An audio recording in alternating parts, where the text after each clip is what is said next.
Why do you keep falling for the same type of person? Why do you defend a decision you secretly wish you could take back? Why do you put off the one thing that actually matters and scroll instead? And why can other people change how you act without even trying? None of that is random.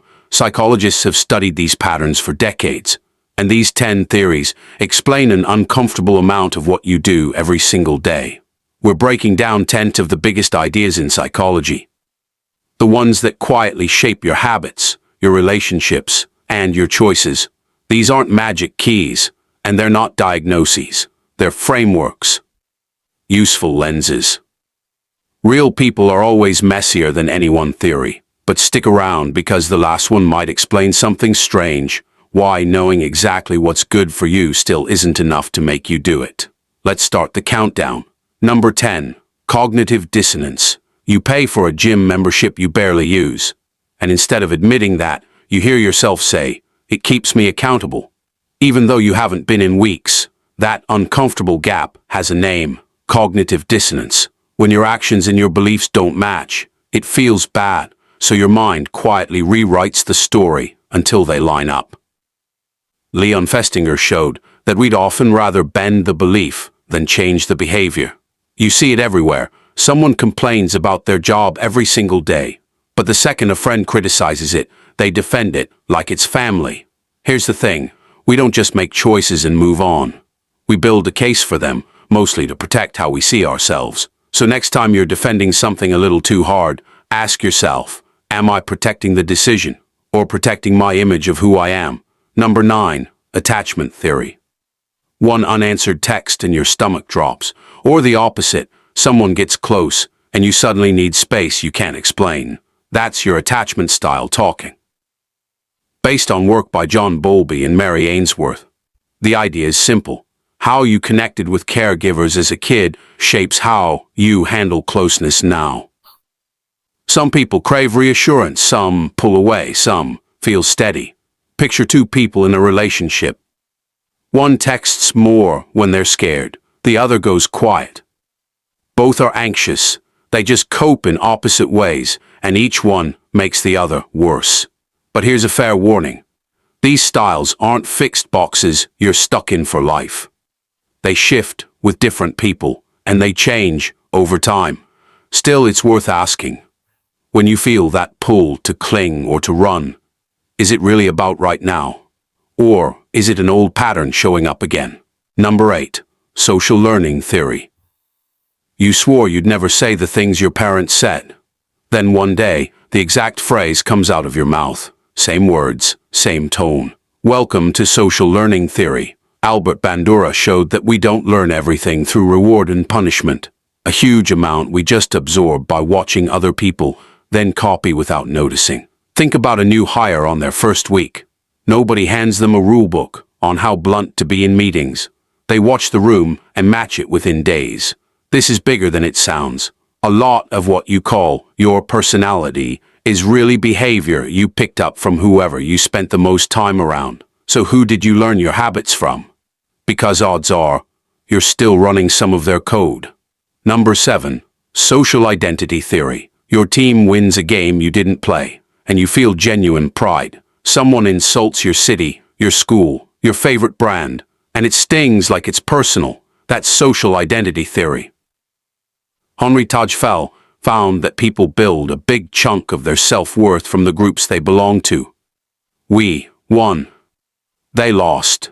And we'll favor our own group fast, even over tiny, meaningless differences. Watch any comments section. Phone brand, sports team, hobby. People split into camps and start defending us against them over things that barely matter. Here's the uncomfortable part.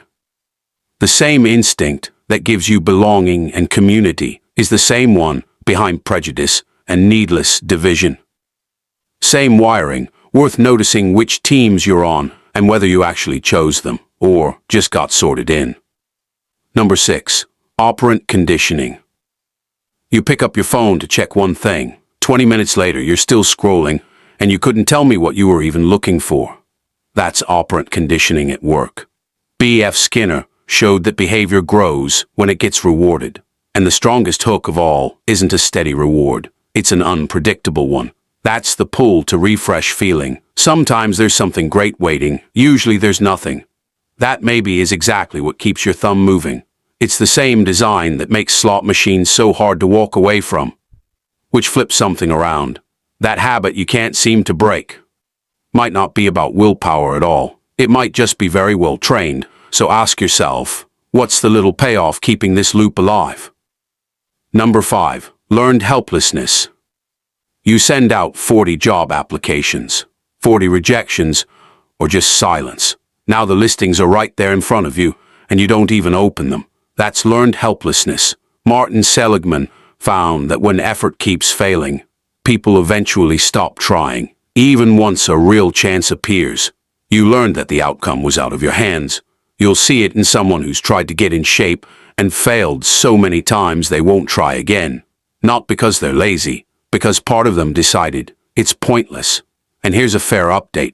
Later, research, including from Seligman himself, suggested that giving up is closer to our default. And what we really learn is a sense of control. Small wins matter because they teach you that you can move the needle. So if you feel stuck, the fix probably isn't one giant leap. It's proof, one small win that shows you trying still works. Number 4. Self-determination theory. You love drawing. Then you turned it into content you had to post on a schedule. And somehow the thing you loved started to feel like a chore. Self-determination theory helps explain that. Edward Deci and Richard Ryan found that we're most motivated when 3 needs are met: feeling in control of our choices, feeling capable, and feeling connected to other people. Here's the twist. Add pressure or an outside reward to something you already enjoy, and it can quietly kill the joy. When the hobby became an obligation, the fun leaked out of it. So real motivation isn't about forcing yourself harder. It's about protecting the sense that this is your choice. Where in your life did something fun turn into a duty? And when exactly did that switch flip? Number 3. Prospect theory and loss aversion. Find $20 on the ground, and you feel good for a minute. Lose 20 out of your pocket, and it bugs you all day. Same amount, way more sting. That's loss aversion. From Daniel Kahneman and Amos Tversky. In plain terms, losing tends to hurt about twice as much as an equal win feels good. So we go out of our way to avoid losing anything. It's why you'll keep a subscription you never use, because canceling feels like throwing away what you already paid for. And remember cognitive dissonance back at number 10, and how we justify our choices. Loss aversion is often the reason walking away from them feels so painful. We'd rather keep sinking time into something than admit it's a loss. So next time quitting feels impossible, ask, am I staying because it's actually good? Or just because leaving feels like losing? Number 2. Flow. You sit down to do something, a game, a track, a bit of code, and you look up to find 3 hours gone. You didn't check your phone once. You barely felt the time move. That's flow, described by Mihaly Csikszentmihalyi. It's that state of being so absorbed in a task that everything else just disappears, and it shows up in a very specific sweet spot. Too easy and you get bored. Too hard and you get anxious and quit. Flow lives right on the edge, challenging enough to grip you, doable enough to keep you going, which is a quiet clue about happiness. Some of your best moments aren't relaxing at all. They're the ones where you're fully stretched and fully absorbed. So what's the last thing that pulled you into flow, and how long has it been? Number 1. Dual process theory. You've driven a familiar route and arrived home with almost no memory of the drive. Your hands did it. Your mind was somewhere else entirely. That's dual process theory, made famous by Daniel Kahneman. The idea is that your thinking runs in 2 broad modes. One is fast, automatic, and effortless, snap judgments and habits. The other is slow, careful, and deliberate, the mode you use for hard math or a big decision. Now, a fair caveat, your brain doesn't literally have 2 separate systems bolted inside it. It's messier than that. But the split is still incredibly useful, because most of your day runs on the fast, automatic mode. And notice this, nearly every theory we covered lives there.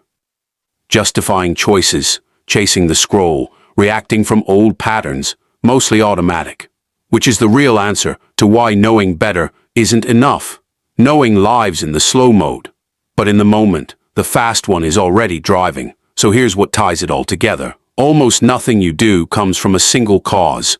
One ordinary decision, say, staying up too late scrolling, might mix fast automatic thinking, a fear of missing out, an identity you're protecting, a habit trained by unpredictable rewards, and a pattern you learned years ago, all at once. That's the real lesson. Understanding psychology won't hand you perfect control over yourself. Anyone selling you that is lying. What it gives you is a head start, a chance to notice the forces pushing on you before you just follow them. So here's your challenge. For the next 24 hours, catch yourself doing one thing on autopilot and ask, what might really be driving this? That tiny pause is where the change starts. If one of these explains something about yourself you've never quite understood, tell me which one down in the comments, and subscribe if you want more psychology without the textbook language. Because the goal was never to control your mind. It's to finally stop being surprised by it